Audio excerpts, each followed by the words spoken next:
نحمده ونصلي على رسوله الكريم أما بعد فقد قال الله تبارك وتعالى في الكلام المجيد والفرقان الحميد أعوذ بالله من الشيطان الرجيم بسم الله الرحمن الرحيم وذكر فإن الذكرى تنفع المؤمنين صدق الله مولانا العظيم۔ میرا محترم بھائیو، دوستوں اور بزرگوں، ہجرت کے اعتبار سے اسلامی نیا سال آج شروع ہو رہا ہے۔ محرم الحرام کی پہلی تاریخ ہے۔ اسی سلسلے میں کچھ باتیں عرض کرنی۔ عام طور پر دنیا میں دن کے حسابات، تجارت اور کاروبار کے معاملات 20 تاریخ سے چلتے ہیں۔ کوئی ناجائز بھی نہیں ہے، لیکن ہجری تاریخ کا اہتمام مسلمان معاشرے سے بالکل ختم ہو رہا ہے۔ مسلمان گھرانوں میں، دیندار گھرانوں میں، بلکہ اللہ معاف کرے اہل علم کے گھرانوں میں جب تاریخ کے سلسلے میں پوچھا جاتا ہے کہ آج کون سی تاریخ ہے، تو ہماری زبان سے 20 تاریخ تو نکلتی ہے، ہجری تاریخ نہیں نکلتی۔ اور ہماری غفلت کا یہ عالم ہے کہ عام طور پر ہمیں ہجری تاریخ معلوم بھی نہیں ہوتی۔ آج بھی اگر پوچھا جائے کہ سن ہجری کون سی ہے، بہت سارے بھائی لا علمی کا اعتراف کریں گے ہمیں معلوم نہیں ہے۔ جہاں اپنی ضروریات کے لیے 20 تاریخ کا اہتمام کیا جاتا ہے، وہاں ایک مسلمان ہونے کے ناطے ہجری تاریخ کا بھی زیادہ سے زیادہ اہتمام کرنا چاہیے، بلکہ اپنے معاملات، اپنے کام کاج کو انجام دینے میں جہاں ہم 20 تاریخ کا استعمال کرتے ہیں، ساتھ ساتھ میں ہجری تاریخ کو بھی ملانا چاہیے۔ جیسے کوئی پوچھے آج کون سی تاریخ ہے، تو ہم بتائیں گے کہ بھائی آج 25 تاریخ ہے، 26 تاریخ ہے۔ بتانا چاہیے کہ آج محرم کی پہلی تاریخ ہے۔ شریعت اسلام میں بہت سارے بڑے بڑے دن اور بہت سارے بڑے بڑے امور اس میں واقع ہوئے۔ امام الانبیاء محمد الرسول اللہ صلی اللہ علیہ وسلم ربیع الاول میں پیدا ہوئے۔ آپ کا انتقال ربیع الاول میں ہوا۔ آپ نے جو ہجرت فرمائی وہ ربیع الاول میں ہوئی، لیکن ہجری تاریخ کی ابتدا کے لیے ہجرت کا انتخاب کیا گیا۔ اشارہ اس میں اس بات کی طرف ہے کہ دین کی اشاعت کے لیے، دین کی حفاظت کے لیے اگر آدمی کو قربانی دینی پڑے، اور اتنی بڑی قربانی دینی پڑے کہ اپنے اہل و عیال، گھر بار، وطن کو چھوڑنا پڑے، تو آدمی اس کے لیے تیار ہو جائے۔ ہجرت کیا ہے یہ؟ حضرات صحابہ رضی اللہ عنہ مکہ اور مکرمہ میں دین اسلام کے ساتھ جن کا رہنا مشکل ہو گیا تھا، حالات چاروں طرف سے مخالف تھے، وہ اپنے دین کی حفاظت کے لیے مکہ مکرمہ سے ہجرت کر کے مدینہ منورہ گئے۔ حضرت عمر رضی اللہ تعالیٰ عنہ کے دور خلافت میں مشورہ ہوا کہ تاریخ کی ابتدا کہاں سے کی جائے۔ مشورے میں مختلف رائے آئی۔ ایک رائے یہ بھی آئی کہ ہجرت سے سال کی ابتدا کی جائے، حساب شروع کیا جائے۔ مہینہ کون سا طے کیا جائے؟ ایک رائے یہ پیش ہوئی کہ محرم کے مہینے سے، اس لیے کہ مہینہ محرم سے جاری ہے۔ تو کہنے کا منشا یہ ہے کہ ہم جہاں پر 20 تاریخ کا استعمال کرتے ہیں، وہاں ہجری تاریخ کا بھی استعمال کریں۔ روزانہ ہم خود بھی اس کا اہتمام کریں، ہمارے اہل و عیال سے بھی اس کا اہتمام کرائیں۔ اگر ہم پرانے لوگ کچھ جانتے ہیں تو ہماری نسلیں، ہماری اولاد بالکل نہیں جانتی کہ ہجری سن کیا ہے، ہجری مہینہ کیا ہے، ہجری تاریخ کیا ہے۔ بہت بڑی ضرورت ہے کہ آدمی اس کو خود اپنے معاشرے میں، اپنے گھر میں، اپنے بول چال میں، اپنے رواج میں، اپنے کاموں میں ہجری تاریخ کا اہتمام کرے۔ اس میں عام طور پر چند باتیں قابل توجہ ہیں۔ 10ویں محرم کا روزہ بڑی اہمیت رکھتا ہے۔ احادیث سے معلوم ہوتا ہے رمضان کے بعد سب سے زیادہ جس مہینے کے روزہ اللہ تعالیٰ کو پسندیدہ ہے وہ محرم کا روزہ ہے۔ 10ویں محرم کو روزہ رکھا جاتا ہے۔ آپ صلی اللہ علیہ وسلم مدینہ منورہ تشریف لائے، آپ نے پوچھا یہ لوگ کیسا روزہ رکھتے ہیں؟ کہا کہ حضرت موسیٰ کو حق تعالی شانہ نے نجات عطا فرمائی، اس کی خوشی میں روزہ رکھتے ہیں، ہم بھی رکھیں گے۔ پھر پتہ چلا کہ وہ ایک دن کا روزہ رکھتے ہیں۔ آپ نے ارشاد فرمایا آئندہ سال میری زندگی رہی تو میں 2 روزے رکھوں گا۔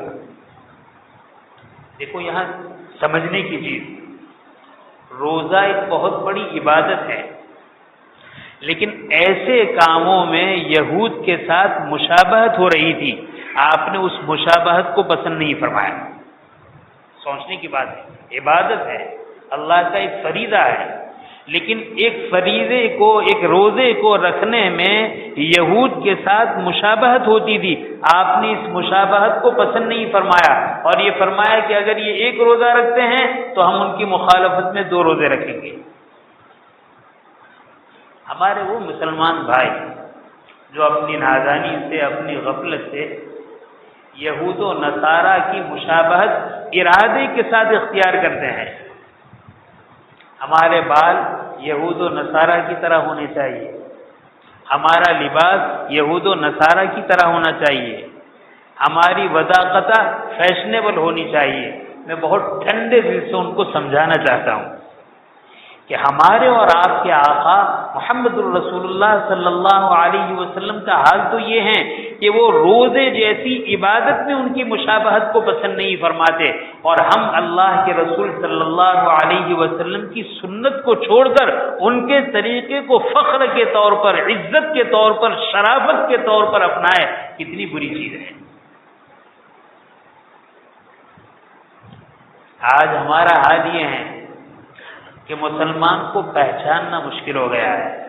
ان کی وضاقت، ان کا چہرہ، ان کے سر کے بال، ان کی داڑیاں، ان کا لباس، ان کی وضاقت، ان کا چال چلن، ان کا کھانا پینے کا انداز، رہنے سہنے کا انداز، گفتگو کا انداز، کسی چیز سے پتہ نہیں چلتا کہ ہم مسلمان ہیں۔ یعنی ہمارا دل یہ کہہ رہا ہے مسلمان کے گھر میں پیدا ہوا ہے، کھلم کھلی مخالفت مشکل ہے، اس لیے ہم سب کچھ کر لیتے ہیں، اپنے آپ کا ٹائٹل اور عنوان مسلمان رکھے ہوئے ہیں۔ میرے بھائی، اسلام ایسا سستا مذہب نہیں ہے۔ اللہ تعالیٰ کی ذات ایسی بے غیرت والی نہیں ہے، بہت بڑی غیور ہے۔ آدمی نے اللہ کو اپنا رب مانا ہے، اللہ کی شریعت کو دل کی خوشی کے ساتھ بطیب خاطر اپنانا یہ شریعت کا تقاضا ہے۔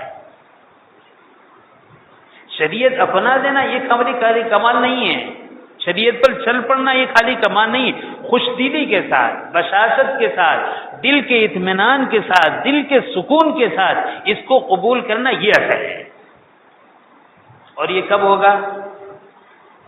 دین کی ہر باتوں پر عمل شروع کر دیں، چاہے ہماری طبیعت کو پسند آئے نہ آئے، بھائے نہ بھائے، ماحول کے موافق ہو، ماحول کے مخالف ہو، ہم تو یہ سمجھے کہ ہماری کامیابی دین ہی میں ہے، چاہے ہماری سمجھ میں آئے چاہے نہ آئے، کرتے رہے کرتے رہے کرتے رہے، انشاءاللہ ایک وقت کے بعد وہ عادت بنے گی اور پھر ایک وقت کے بعد وہ عبادت بنے گی۔ اور اگر ہم نے دین کو، احکام کو پورا کرنے میں اپنی منمانی کا خیال رکھا تو میرے بھائی خطرہ ہے اس بات کا کہ یہ دین ہماری زندگی سے نکل جائے۔ تو بہرحال روزے کا اہتمام کریں، 2 روزے رکھیں۔ علماء نے لکھا ہے کہ اس دور میں یہود کے ساتھ مشابہت باقی نہیں رہی، لہذا کوئی ایک بھی رکھے گا تو کافی ہوگا، 1 رکھے، زیادہ اچھا ہے کہ 2 رکھے۔ لیکن ایک خاص پہلو کی طرف مجھے متوجہ کرنا ہے۔ محرم کے مہینے میں آپ صلی اللہ علیہ وسلم کے نواسے حضرت حسین رضی اللہ تعالیٰ عنہ کی شہادت کا واقعہ بھی پیش آیا 10 محرم کو، لیکن پہلی محرم کو حضرت سیدنا عمر فاروق رضی اللہ تعالیٰ عنہ کی شہادت کا واقعہ بھی پیش آیا۔ اس مہینے میں خاص طور پر اور پوری زندگی ہمیں نبی کریم صلی اللہ علیہ وسلم کے خاندان کے لوگوں کے ساتھ ہمدردی اور محبت کرنا ہے۔ ان کے غربا ہیں، ان غربا کی ہمدردی کر کے ان کی ضرورت کو پورا کرنا ہے۔ ان کے عوام ایسے ہیں جو بیچارے دینی علوم سے محروم ہیں، محنت اور کوشش کر کے ان کو دینی علوم سے مالا مال کرنا ہے۔ اگر آپ صلی اللہ علیہ وسلم کے خاندان کے افراد ہنرمند نہیں ہیں، ہنر کی ضرورت ہے، ان کی ہنرمندی کا انتظام کرنا چاہیے۔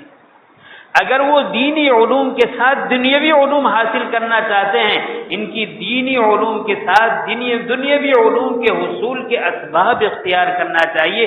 بہت بڑی ضرورت اس بات کی ہے۔ آپ صلی اللہ علیہ وسلم اور آپ کے خاندان سے محبت اسلام کا فریضہ ہے، اسلام کا تقاضا ہے۔ بعض روایتوں سے معلوم ہوتا ہے کہ آدمی کامل مومن نہیں ہو سکتا جب تک کہ اس کو نبی کریم صلی اللہ علیہ وسلم اور آپ کے خاندان سے محبت نہ ہو۔ محبت کا یہ تقاضا ہے۔ آج کل ہماری خیرات ادھر ادھر تو بہت بڑھتی ہے، لیکن ان نبی کریم صلی اللہ علیہ وسلم کے خاندان کے افراد جن کو ہم سادات کہتے ہیں، بہت سارے سادات غربت کی زندگی گزارتے ہیں۔ میں بہت درد دل کے ساتھ عرض کروں گا، ہماری مسلم قوم کا مزاج شریعت کے خلاف بن رہا ہے۔ شریعت کا مزاج یہ ہے کہ ضرورت مندوں کو ان کے سوال کرنے سے پہلے دیا جائے، اور ہمارا مزاج یہ ہے کہ جب تک سوال نہیں کریں گے وہاں تک نہیں دیں گے۔ شریعت کی تعلیم کیا ہے؟ مجلس میں کوئی چیز کھانے پینے کی تقسیم کر رہے ہیں تو مجلس میں اگر کوئی چھوٹا بچہ ہو تو پہلے اس کو دے دو۔ کیوں؟ علماء نے وجہ لکھی ہے۔ ہو سکتا ہے بڑے کو آپ دے اور چھوٹے کو نہ دے، آپ چھوٹے کو بعد میں دے۔ ہو سکتا ہے وہ اپنے چھوٹے پن کی وجہ سے سوال کر لے کہ مجھے چاہیے۔ اس سوال سے بچانے کے لیے ادب یہ سکھلایا کہ چھوٹوں کو پہلے دے دو تاکہ سوال نہ کرے، سوال کی عادت نہ بنے۔ یہ اسلام کا مزاج ہے۔ اور ہمارا مزاج کیا ہے؟ ہمارا مزاج یہ ہے جب تک کوئی نہیں مانگے گا اس کو نہیں دیں گے، مانگیں گے اس کو خوب دیں گے۔ وہ مانگنے والے بعض مخلص اور اچھے ہوتے ہیں، زیادہ تر مانگنے والے ٹھگ اور دھوکے باز ہوتے ہیں۔ لہذا ہمارا مزاج یہ ہونا چاہیے، نبی کریم صلی اللہ علیہ وسلم کے خاندان کے جو غربا ہے، ہم یہ نہ کریں کہ وہ مانگیں گے، ان کی ضرورت کو پیش کریں گے تو ہم پورا کریں گے۔ ہمیں آگے چل کر دیکھنا ہے کہ وہ کتنے ضرورت مند ہیں، ان کی کیا ضرورت ہے، اور ان کی ضرورت کو پورا کریں۔ اس سلسلے میں پہلے بھی عرض کر چکا ہوں کہ میرے جد امجد حضرت مولانا مفتی مرغوب احمد صاحب رحمۃ اللہ علیہ کی کتاب ہے سفینۃ النجات۔ میں ہماری بستی کے سارے مسجد کے ائمہ، ہماری مسجدوں کے ذمہ دار متولی اور ٹرسٹیان، میں ان سے درخواست کروں گا کہ اس مہینے میں اس کتاب کی اپنی مسجدوں میں عارضی طور پر تعلیم کی جائے، اور ہمارے مصلی حضرات جو نماز پڑھنے آتے ہیں میں ان سے درخواست کروں گا کہ دھیان سے، ادب احترام سے اس کو سنیں۔ یقیناً جہاں اس دور میں ہمارے اندر بہت ساری غفلت ہے، نبی کریم صلی اللہ علیہ وسلم کے خاندان سے جو محبت ہونی چاہیے، اس محبت میں بھی بہت زیادہ غفلت ہے۔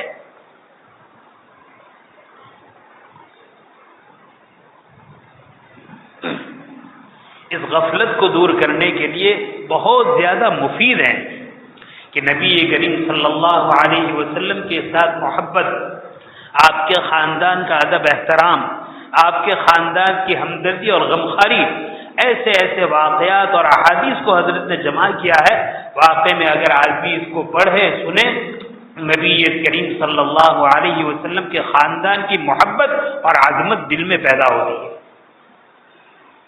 اور لاجپور سے باہر جہاں تک یہ آواز جائے، میں ساری مسجدوں کے ذمہ داروں سے اور ائمہ سے درخواست کروں گا، ماشاءاللہ کتاب ہمارے پاس موجود ہیں، آئے کتاب وصول کرے اور اپنی مسجدوں میں اس کی تعلیم کا اہتمام کریں۔ دیکھو نبی کریم صلی اللہ علیہ وسلم کے خاندان کے ساتھ محبت پر کیا صلہ ملتا ہے۔ حضرت جنید بغدادی رحمۃ اللہ علیہ مشہور اولیاء اللہ میں سے ہیں، ایک بادشاہ کے یہاں بہت بڑے بہادر تھے، بہت بڑے پہلوان تھے۔ بادشاہ کی طرف سے روزانہ 5 روپے ان کو اپنی اجرت ملا کرتی تھی، تنخواہ ملا کرتی تھی، اور پہلوانی میں اتنے مشہور تھے کہ اس زمانے میں کوئی ان کے ساتھ مقابلہ کرنے کی ہمت نہیں کرتا تھا۔ ایک مرتبہ ایک کمزور شخص بادشاہ کے پاس آیا اور آنے کے بعد کہنے لگا، مجھے آپ کے ملک کے نامور بہادر سے جنید سے مقابلہ کرنا ہے۔ بادشاہ نے ان کو دیکھا تو بادشاہ کہنے لگے کہ ہمارا جنید بہت زبردست پہلوان ہے، بہت طاقتور ہے، اور تم ان کے سامنے بہت کمزور ہو، تم مقابلہ نہیں کر پاؤ گے۔ وہ آدمی کہنے لگا، آپ کو اس سے بحث نہیں، جب مقابلہ ہوگا تب پتہ چل جائے گا کہ معاملہ کیا ہوتا ہے۔ جب اس نے اصرار کیا تو بادشاہ نے یہ مقابلہ منظور کر لیا، تاریخ طے کی، اعلان کر دیا، جگہ مقرر کر دی کہ فلاں جگہ پر فلاں وقت میں فلاں دن میں جنید کے ساتھ ایک آدمی کا مقابلہ ہوگا۔ جب وہ دن آیا، وہ وقت آیا، پورا شہر امٹ پڑا، خود بادشاہ بھی اس مجلس میں آ گیا۔ دونوں مقابلے کے لیے میدان میں اترے۔ وہ بیچارہ کمزور، دبلا پتلا، ضعیف، جب دونوں مقابلے کے لیے اترے تو وہ جنید بغدادی کے قریب ہوا، اور قریب ہونے کے بعد آہستہ سے کان میں کہا، میں کوئی پہلوان نہیں ہوں، نبی کریم صلی اللہ علیہ وسلم کے خاندان کا آدمی ہوں، غربت کے مارے پریشان حال ہوں، بچوں کی کفالت مشکل ہے، کچھ انعام مل جائے اس لیے حاضر ہوا ہوں، باقی معاملہ تیرے ہاتھ میں ہے۔ جنید نے جب یہ سنا، جنید نے خاموشی اختیار کی، مقابلہ شروع ہوا۔ تھوڑی ہی دیر کے بعد جنید خود گر پڑے، وہ مقابلے پر غالب آ گیا۔ دوسری مرتبہ مقابلہ کیا گیا، دوسری مرتبہ جنید گر گئے اور وہ غالب آ گیا۔ تیسری مرتبہ مقابلہ ہوا، تیسری مرتبہ اس نے ایسا گرایا کہ جنید اٹھ نہ سکے۔ شور برپا ہوا کہ ملک کا اتنا نامور بہادر، اتنا طاقتور پہلوان، اور ایک آدمی نے اس کو 3 مرتبہ گرا دیا۔ بہرحال بادشاہ کی طرف سے جو انعام کا اعلان تھا، انعام مل گیا۔ دوسرے دن بادشاہ نے جنید کو پوچھا، جنید معاملہ کیا ہے؟ جنید نے اصرار کیا کہ چھوڑ دیجئے، میں ہار گیا، وہ جیت گیا۔ کہا کہ نہیں، بتلاؤ۔ جب بادشاہ نے اصرار کیا تو جنید بغدادی کہنے لگے، مقابلے سے پہلے اس نے مجھے کہا میں پہلوان نہیں ہوں، غریب ہوں، سادہ خاندان سے تعلق رکھتا ہوں، اپنے بچوں کی کفالت مشکل ہے، کچھ پرورش ہو جائے اس کے لیے میں تیرے سامنے آیا ہوں، اسی وجہ سے میں نے اپنے آپ کو 3 مرتبہ گرا دیا۔ بادشاہ نے کہا، عجیب آدمی ہے، ملک کا نامور بہادر ہیں، اور آپ صلی اللہ علیہ وسلم کے خاندان کے ایک آدمی کے خاطر اتنی بڑی قربانی دیتا ہے، اتنی بڑی ذلتی کو مول لیتا ہے۔ جنید بغدادی کہتے ہیں، رات کو سویا میں، امام الانبیاء محمد الرسول اللہ صلی اللہ علیہ وسلم کی زیارت ہوئی۔ آقا دو جہاں صلی اللہ علیہ وسلم نے فرمایا، اے جنید، تو نے میرے خاندان کے آدمی کے ساتھ شرافت کا معاملہ کیا ہے، عزت کا معاملہ کیا ہے، ہم تیرا بدلہ دیں گے، ہم تجھے بھی عزت عطا فرمائیں گے۔ اس طرح کہتے ہوئے آپ نے ان کو اپنے سینے سے لگا لیا، معاقنا کیا۔ صبح اٹھے، جنید کی حالت بدل چکی تھی، دل کی دنیا بدل چکی تھی، فوراً بادشاہ کی خدمت کو اور چاکری کو چھوڑا، اپنے ماموں سرری سختی رحمۃ اللہ علیہ کی خدمت میں حاضر ہوئے، بیعت ہوئے، اور اللہ نے وہ مقام عطا فرمایا کہ ہزاروں لاکھوں انسانوں کو ان کے ہاتھ پر ہدایت دی اور سید الطائفہ سے مشہور ہوئے۔ مجھے یاد کرنا ہے میرے بھائی، آقا دو جہاں صلی اللہ علیہ وسلم کے خاندان کے ہر فرد کی ہمیں خبر رکھنی ہے، ہمیں محبت کرنی ہے، ہمیں ادب احترام کرنا ہے، ہمیں ان کی ضرورت کو معلوم کرنا ہے اور ضرورت کو معلوم کرنے کے بعد پورا کرنا ہے۔ میرے علم میں کئی ایسے سادات ہیں جو بیچارے نیک صالح ہیں، متقی ہیں، عام ہیں، بیچارے بڑے بڑے قرضوں میں ڈوبے ہوئے ہیں اور کوئی ان کا پرسان حال نہیں۔ میں اپنی قوم سے بڑے درد دل کے ساتھ توجہ دلاؤں گا کہ آپ اپنی للہ رقوم سے ان کے لیے کوئی حصہ نکالے، ان کے لیے کوئی تعاون کی شکلیں نکالے، تاکہ نبی کریم صلی اللہ علیہ وسلم کے خاندان کے یہ پستہ حال لوگ اپنی ذلتی سے اٹھ کر صحیح عزت کا مقام حاصل کرے۔ اللہ تعالی شانو اس سعادت میں ہمیں بڑھ چڑھ کر حصہ لینے کی توفیق نصیب فرمائے۔ آمین وآخر دعوانا الحمدللہ رب العالمین۔